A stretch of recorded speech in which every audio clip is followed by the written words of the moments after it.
Cabo, welcome back everybody. I was sick for a minute with the disease that won't be named on YouTube, but I'm back.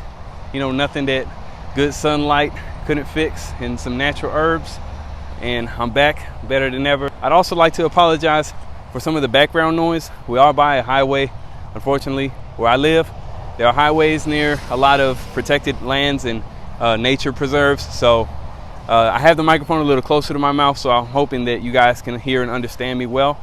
But today, we're doing another weapons video, and today we are going to be covering the continental African bush knife. And this knife here is actually quite special in the simplest of ways. It's really not that different from any other double-edged knife, but in fact, it is quite wide at the middle of the blade, which will stretch out any wound once it has made entry at the tip. So the blade gets wider and then regresses to cause maximum internal damage once the blade has been inserted. Now, the reason why I and many other people refer to this as kind of a continental idea of a African bush knife is because this type of knife is commonly found all over Africa, and it is special in that it has that wideness in the middle of the blade, and it is double-edged. So a lot of hunting knives are actually tend to be single-edged in many places, and this isn't exclusive to Africa, but this is the design in which I got this knife in particular. And I really like double-edged knives. I think that they're quite cool. I prefer them personally. I was actually going to do this video with an antiquated one like I did with the Mambele, but I did not want to damage and break it. I did actually end up purchasing it, and I'll put a picture here of what that looked like. But I got actually here a modernized, modern, brand new version here made by Condor. So this is also kind of a review of their product. And what I can say so far is that I'm mostly happy with it. The knife is pretty sharp upon purchase, and it is pretty well made. The main issue I have here is that the sheath is actually, the sheath is decent, it's fine, and it serves its purpose. However, sometimes the wider part of the blade, if you're taking it in and out rapidly, might get caught here on this indent that you see right there. But it's still a good sheath, and many sheaths across Africa are actually typical leather sheaths like this. So this is actually in a way pretty accurate, you could say.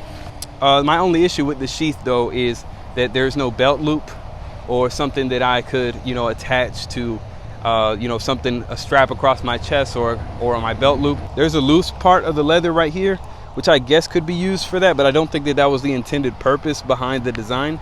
So yeah, I might actually add something to this, a sash or something myself, so that I can have this with me on my gear when I go into the woods, when I go camping. So as previously stated, this is the style of many hunting knives in Africa. I think that's a better description, and I guess that is why it's also called the bush knife, because people that live in the bush have to hunt. So therefore, I guess that's the understanding behind the language there. But many hunting knives in Africa are like this. In particularly, more so like West and Central Africa, you'll find a lot of double-edged, wider knives like this. And also, it was predominantly used for hunting, of course, but it was also used in close hand-to-hand combat.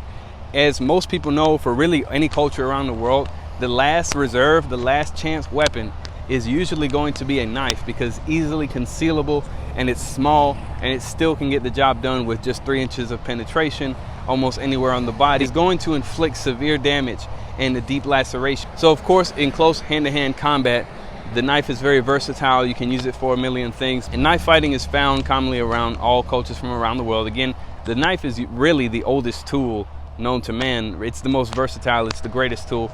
If you have a knife and you're lost anywhere, your chances of survival go up 1,000,000%. So with that being said, this knife here could leave a very deep laceration on a human target, as well as any animal that is being hunted or is being finished in that situation. And given that it's double-edged, gives it a lot more incentive for the cutting of major arteries, which is, if anyone who studies actually knife fighting, the major arteries are your main target. And there is a benefit to double-edged knives with that, because let's say I go down to the lower leg of an opponent and they block that leg, I can swing back to the other side and cut their other leg open. So a double-edged knife is going to give me more possibilities in leaving a laceration on an opponent. So first and foremost, we're going to start off by showing off the penetrating power of this knife against what we have behind us, which are these thick watermelons.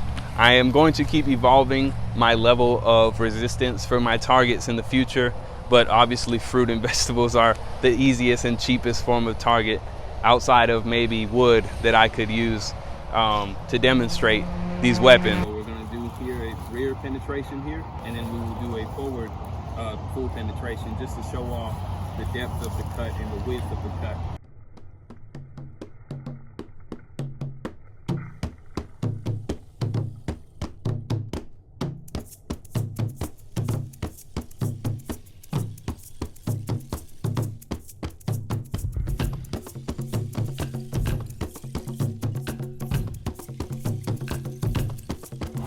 Okay, so as you can see, this is almost about 3-4 inches wide each cut. That is the full width of the knife here.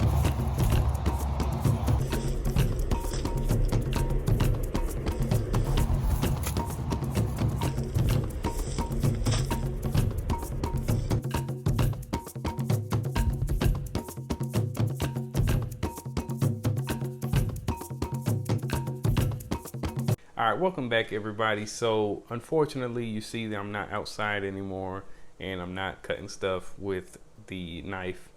And what happened was that, you know, it doesn't matter how long you do something, you can never be too careful. And I was careless and I made a mistake and I ended up doing something. I knew I was gonna get hurt, but I decided to do it anyway. It was not smart of me to do that. So essentially what was going to happen was, essentially I made this mistake. I had cut my hand open a little bit and we patched it up real quick, and we were going to get back and finish doing the video. But unfortunately, by the time we finished wrapping up my hand and you know, getting everything ready again, it started raining really hard, so we weren't able to finish the video in its entirety right then and there.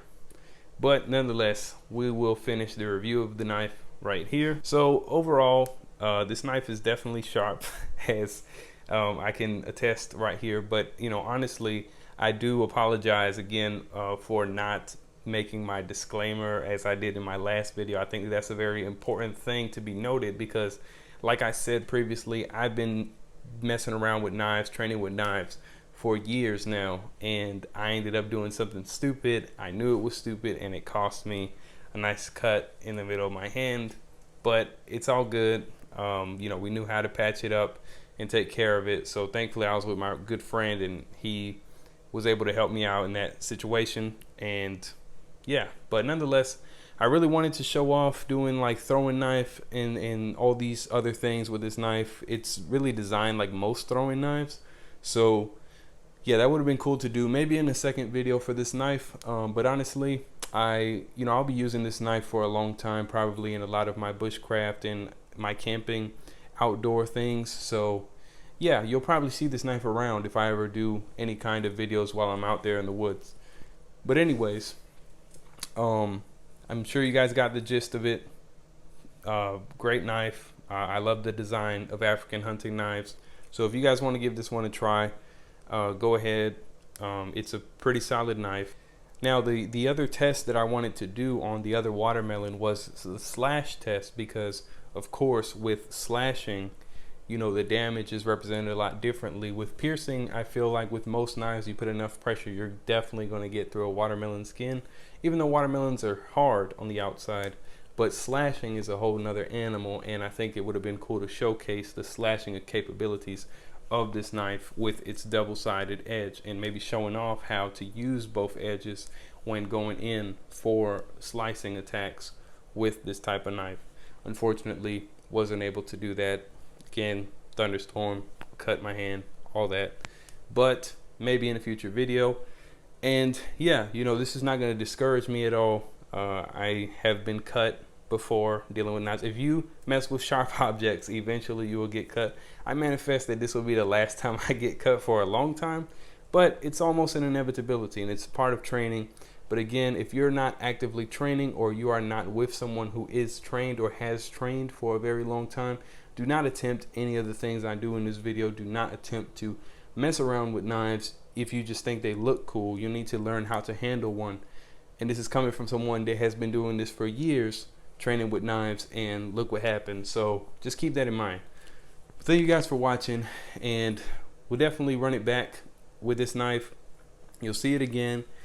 And we are also going to show off the next weapon that I have in store for you, which is going to be the Zulu Ikwa spear. And it's one of my favorite weapons. I've had it for a long time. It's one of the first weapons I ever purchased when I was of age to do so. So very excited to showcase that. And we'll catch you guys on the next one. Stay tapped into your roots. Ashe.